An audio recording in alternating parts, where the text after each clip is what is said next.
projects with Petro. Been a little while since I shot a video. I had a little bit too much fun this summer going through all the boats, but definitely want to get back into it. A lot of videos we showed have picked up a lot of viewers, so I'm kind of excited about that. The video that picked up the most views was the Yamaha Outboard repair that I did. Not something that I normally do. I am not a marine mechanic in any sense, but hopefully folks found that helpful. Because of that, and because everybody has, I shouldn't say everybody, but a lot of people has picked up boats this year because of the COVID situation, felt more comfortable on the boats. I thought it would be good to show a video of how to winterize a MerCruiser inboard outboard engine. So hopefully you'll like this one, and more videos to come in the fall. Going to get back regular into it as I was doing before. I'm going to be winterizing a MerCruiser 3.0 liter Alpha 1. I like this engine. I typically look for these when I'm buying used boats because they're very, very simple. I do not have much marine experience other than just trial and error. So, but this one's simple. Hopefully we'll be able to do this video for you quick so that you can fast through it, see what you need to see, and get this done for yourself. We're talking about probably a $200 to $250 repair charge to get somebody to winterize it, and it's pretty simple. You don't need to spend that. You can do it yourself in probably 30-40 minutes. It's really a simple thing to do. Alright, here we go. So I'm going to show you some of the tools that you need to have to do this job. We'll walk through it. So the first thing is obviously a ratchet. I have a 14 millimeter, actually sorry, it's 11 millimeter socket wrench.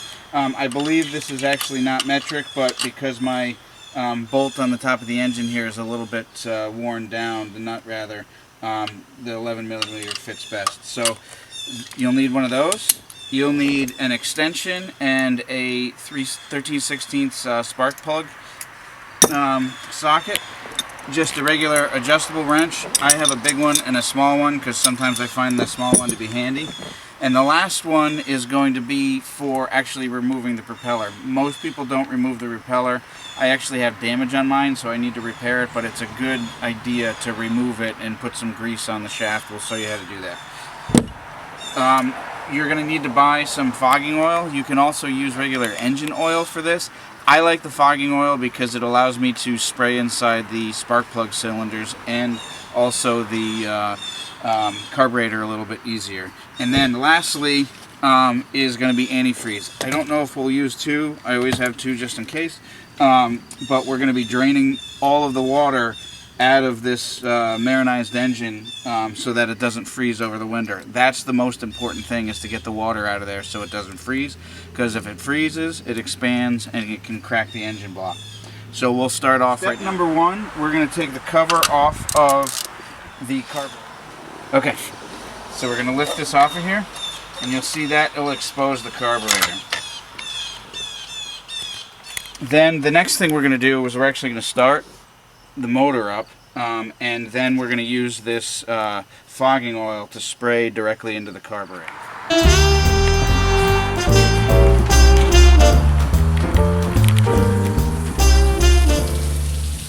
So we're going to start the motor.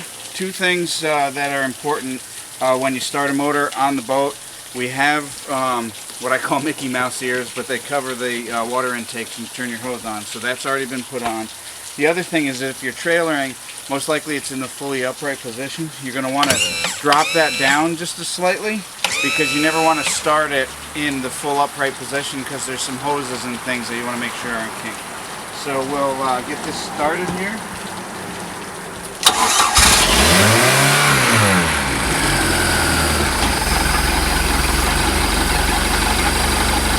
Alright, so we've got it started. Now simply what you're going to do, I'm just going to let it warm up just a little bit here, and then once I've stored it, you're going to put the fogging oil into the carburetor until it dies out, because what that's going to do is all of the fuel intakes are going to suck in this oil essentially, so that it coats the inside with oil, and the inside of the carburetor with oil, so that it doesn't corrode or rust over the winter. And I'm just simply going to spray it in there. I kind of go slow just so it can suck it in a little bit, but eventually it's going to kill the engine.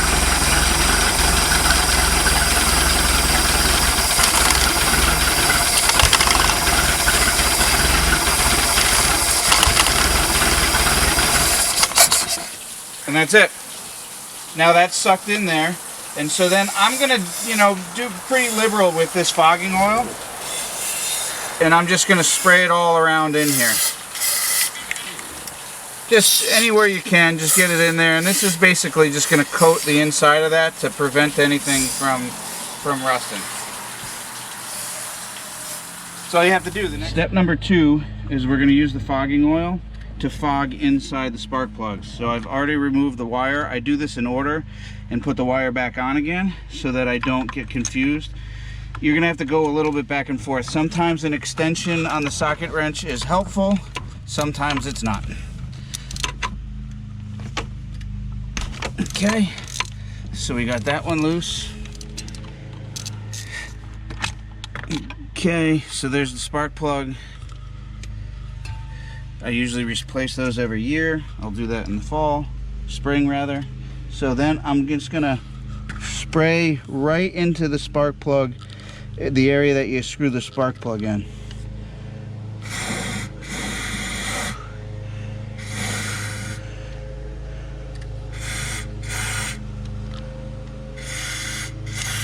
I probably am more generous about it than I need to be. And then you put that in. Now I'm not going to bore you with the video, but this engine, this 3.0 liter MerCruiser, is an inline 4-cylinder. So all of the 4 spark plugs are on one side of the engine. I'm just going to go through and do this for every spark plug. Now some people will leave the spark plugs loose just so that they can pull them out easier in the winter. I'm sorry, in the spring, since they most likely we're going to replace them in the spring. I tend to tighten them down because, I don't know, I just get worried about moisture and so forth. And also, sometimes if I want to get the boat going quick in the spring, I know the spark plugs are tight and I can just start it up again. So I'll go through and do the rest of these, and then we'll get to the step number 3. One more quick tip while I'm working on getting the spark plugs loosened and fogging them. You'll see over here that these are the throttle controls. It's in the way. So to give yourself a little bit of ease of pulling this out and peace of mind, what you want to do is just remember to push forward the throttle. Once the throttle is engaged, you'll see that it opened the spark plug right up here again. So makes it a little easier. Okay, step number 3. We're actually going to try to get the water out of this engine. So with this engine, there's no radiator like on a car engine. Some boats do have them. This one doesn't. This actually just very simply takes water in from the lake around the engine and then puts it back in the lake, back into the lake so that it cools it off. So what that means is there's water inside this engine block, and that's why it's important to get that out of there so you can freeze it. So what we've done, again, quickly recap, is we've put the fogging oil in the carburetor when it was running, and then we went through and took out each spark plug and filled the spark plug cylinders with fogging oil. One last thing too is some folks will turn the key a little bit to get the motor to move around so that you lubricate that oil that you just put in there, move things around a little bit. I'm not going to do that. I think it'll just seep in on its own, but you'll notice in the beginning of this video that it started really fast, and I'd be afraid that I can't even get a half crank in there without it starting, and then I'd burn all the oil up. So I'm just going to leave it as is. So the next step is to take the water out of this engine. I've removed the drain plug. That's important. The boat is tilted back a little bit slightly, so we're going to be doing a couple of things here. You have your thermostat housing right here. There's water in here. There's water in this hose, and then this section right here, I'm not really sure what you call it, but there's water in here as well. So step number 1 of this step number 3 is that we are going to drain the water out of this. So I don't know if you can see this. I'm going to get my adjustable wrench, and on this side, I'll point it out to you before I do it. It's only on one side of the engine. On this side of the engine, under here, under this manifold, is actually a nut. And so you're going to unscrew that, and you're going to find that water is going to come out of there. So I'm sure there's a socket wrench will fit, but it's not a very big nut. So I'm just going to adjust it till I get the adjustable wrench right, and then I'm going to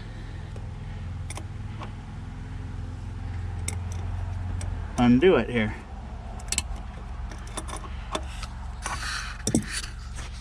Okay, you ready for the water to come out? Now what that's doing is that's draining the water out of the engine block. There's a couple other places I'll show you where it gets hidden. But once we do that, after we do it, I'm going to close everything back up again, and we're going to fill these chambers with antifreeze, because that's just going to be one extra step of security. All right. The water's almost done draining out of that block. I did notice there's one other thing that I forgot here. There's this other cork here. I believe this is actually a flushing system for when you're using it in salt water. We're freshwater, so we don't need that. But I'm going to take it out of there too. You can see a lot came out of that. So don't forget that one. I'm trying to keep it from splashing all over the boat here. All right. The last place to get water out of this engine is right around where this thermostat is and the hoses. So this is the thermostat housing. This is a water hose that goes to this manifold, and then this is a water hose that goes to the front manifold. I apologize, I don't know what the names are. So I can get 90% of this water out, but there'll still be a little bit stuck in here. So that we're gonna say is gonna be fixed with the antifreeze going in there. So first thing I'm going to do is unscrew this guy. Again, thermostat housing, larger hose on the side. This has not been off in a very long time. I actually bought this boat with it sitting for a little while. So I'm hoping I can get these off without messing with these hoses. But in a normal situation, these should come right off for you. So I got this hose off with a little bit of prying. We're okay there. There's no water in it. There shouldn't be because it drained out of the other side. Now I'm going to take the housing off. I can also take this rubber hose off. Not really necessary, because if I take the housing off, you'll see that I'm going to be able to lift that hose up and drain it out. These are pretty tight. This is another one on this engine that I don't think has been removed before. Sometimes this will get a little bit sticky, but we'll see how it if it comes off right away. There's a gasket in here. Usually you can take this apart and put it back together without damaging the gasket. I've done that for years and years and years, not on this engine. I've never had any trouble with it. But sometimes, and I'm not suggesting you don't, people will take the opportunity to replace that gasket at this time and just keep it new and fresh. Great idea. I just never seem to have myself coordinated enough to do that when I want to go ahead and winterize it in the fall. Let's see if we can take this off here now. There she is. Okay, there's that. You see how I'm lifting this up and draining any water out of here? There is that's the thermostat right there. So we'll just pop that up, no big deal. And then what I'm gonna do is connect this hose back together, tighten up those nuts that I took off when we drained it out, and then I'm just gonna use this as the reservoir to fill up the antifreeze. All right, so I have the thermostat removed. Before I fill it back up, I've got to put both of these plugs back in. If you don't do that, the antifreeze will just come right out of these holes. So I'm going to tighten these up. These actually, you can tighten right back up to, you know, normal. I don't have a torque setting, know what the torque setting is for this, but you just want to tighten it up pretty good. And then once you've tightened it up pretty good, you're not going to touch it again until next year when you winterize this sucker again. So all right, okay, we're almost at the bitter end here. So I actually did damage this gasket, so in the spring I'm gonna have to put a new one in. I'm not gonna do it today because I'm just gonna, it won't need it for the winter. So I've got those two nuts plugged up where I drain the water out. I got this drained back up, and now what I'm gonna do is I'm gonna fill this back up with antifreeze. So what this is gonna do, if there's any more water in that engine, I think the antifreeze is starting to come already pre-mixed. I remember years ago we used to get it and then mix it 50-to-1. This one says ready to use, so I'm assuming that it's already been diluted with water. I actually used to not dilute it. I used to just put it in there full strength just because, I don't know, I figured it couldn't hurt anything. So this might take the 2 gallons that I have to fill this back up because it's going to fill the entire engine box up. You probably don't need to fill this up as much as I'm doing. Again, I'm not a mechanic, so I always do more than I should. Okay, so I poured the antifreeze into here, and you can actually see it. I don't know if you can see it in there with the camera. You can see where it's right up to the top here. Now, again, I broke this gasket, so I'll replace it in the spring. I don't need it right now to winterize it. So here's the thermostat. So I'm going to take the thermostat. Actually, I could put in a little bit more in there. It's not going to do anything, but I don't know. I just think with anything on a boat, any chance to take some moisture out of it, or moisture sounds funny filling this thing up, but you know what I mean. The air in between the moisture. So that's just like that. This gasket actually should go over here. I don't know if I'm going to be able to. It'll be fine. I just know that I have to replace it. So now I put that back in. Normally this thermostat would go underneath this gasket. We already talked about that. I'm going to be replacing it. So I'm going to put this back together. You don't need to watch this, and bolt this all together. Okay, so the last piece is the propeller. I recommend taking this off every year and storing it in your garage. I'm going to be taking this off anyway because you can see I'm very upset. But brand new propeller, and I caught it on a rock. So no other damage to the boat, and I think we all do that at some point, but I think I got 3 days out of this. So I'm going to send it out to be rebuilt because I just can't live with the fact of spending another 250 bucks. But I guess better that the prop gets damaged than the outdrive. So now we're going to take this off.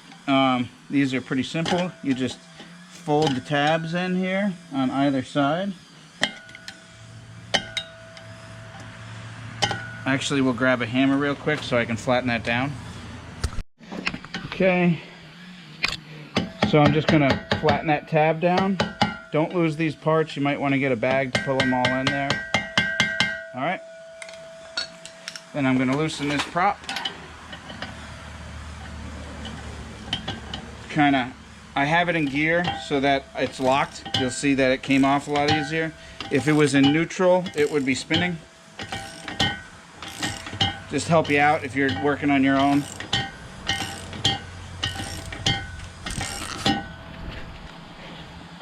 They also have neat little plastic prop wrenches.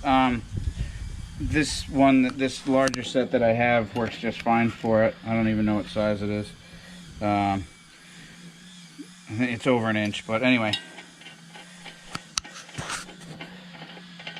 So take this off, and now, with any luck, it should just slip right off. That's the end of it. So don't lose the hub that's inside of here. So all of this is going to be coming off. Now some people will put, and I might, some people will put some antifreeze in here as well, because that can fill up with water and you don't want it to crack the back of this. What I usually try to do is once it's in the position that I want it and I'm going to put the cover over it, I drop the outdrive down as low as I can go. And the reason why I do that is then if there is any water that builds up there over time, it can drain off.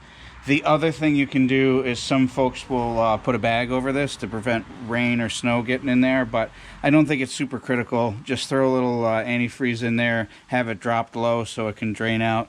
The other thing that I like to do, since it's going to be sitting over the weekend, I've got some bearing grease, and this is waterproof bearing grease. So I'll take this bearing grease and I will coat this shaft with the bearing grease. So that when it sits outside over the winter, it won't rust up on me. So, you know, put a good coat on this. This is also a hub. This is actually stuck on my boat because the person before me didn't take the prop off. So I'm kind of hoping that I'm going to put some grease on there. Maybe I'll throw some WD-40 in there to loosen up so I can put the new hub back on. But they're the same size, so it ran fine with the old hub. I believe that's it. Thanks everybody for joining. I hope you enjoyed this video. A quick recap. 3 steps really to, I guess 4 if you include the propeller removal, to winterizing your boat. So you fog the carburetor, number 1. Number 2 is you put the fogging oil in all of the spark plugs. Number 3 is you drain all of the water out of it, replace it with antifreeze. And then number 4 is the propeller. That's probably about a $250 plus or minus repair if you go to a marina to do that for you. But I think it was under $20 for the antifreeze and the fogging oil, so much cheaper to do it this way. Thank you very much. I hope you enjoyed this one. We're going to get back at it here and do some repair videos to the houses and the boats as we go over the fall here. But thanks for joining, and hope to see you soon.